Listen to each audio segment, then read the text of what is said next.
Mhm. So then I contacted human resources, and she was put in temporary leave so they can actually investigate the situation. While she was on leave, she contacted me, and I didn't answer her phone calls because I thought that there was something wrong with her. And I remember that they contacted me, and they actually asked me, they interviewed me, and they interviewed her. They interviewed me twice, and they interviewed her twice. So what they found out was that when she was interviewed for the second time, she actually changed all her answers. And they determined that she was not mentally, she didn't have the mental capabilities of being working around students. So she considered her as a threat for the students. And then she was prevented to come to the school, and she was also fired from her job. So what was the outcome? So the outcome was basically this. Since I told you before that I resigned, when she started doing all this, I was very professional. I emailed her saying that this is my resignation letter. I'm not going to work with you anymore. I can't deal with this. And so human resources, after they did the investigation with the affirmative action, I think it was the affirmative action office, they concluded the investigation, and they actually asked her not to be in the premises, in the school premises.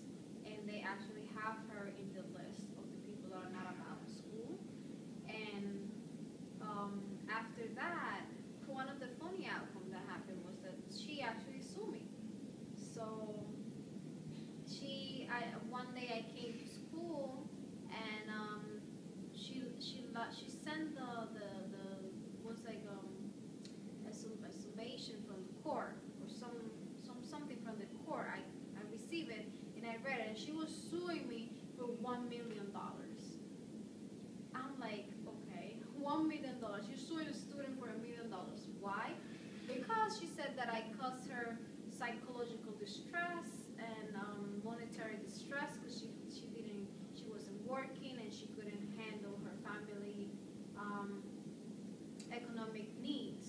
So she sued me for $1 million, and that suit was dismissed because the judge thought that it didn't make any sense, I guess.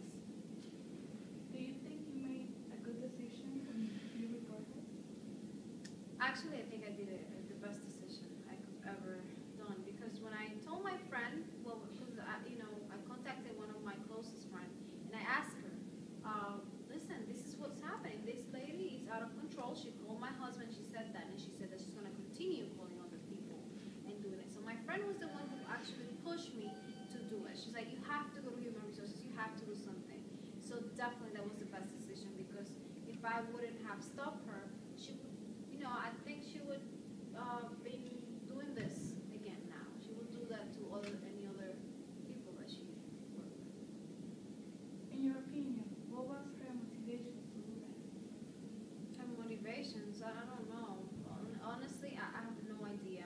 I know that she was in a power position, this power level position, where she was my supervisor, and she knew I needed the money, and she knew I was a student. So she saw the vulnerability on me. So I don't really know. I don't know if she was like jealousy, or I could not tell. Do you feel partially at fault for what happened? Yeah, honestly, I think I feel partially at fault. First of all, as a supervisor, you have to know that when you have a supervisor, there's a certain level of respect and certain lines that has to be drawn, that you don't, not to go across lines.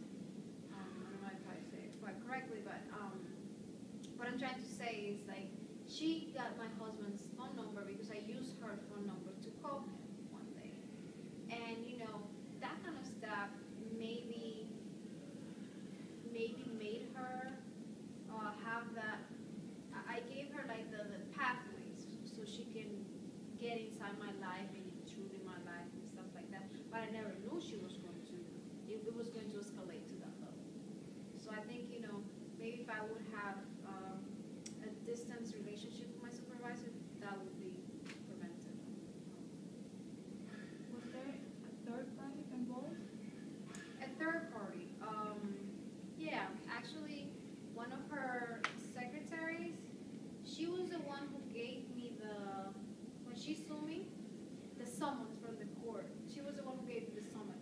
So she was involved. And she actually got fired.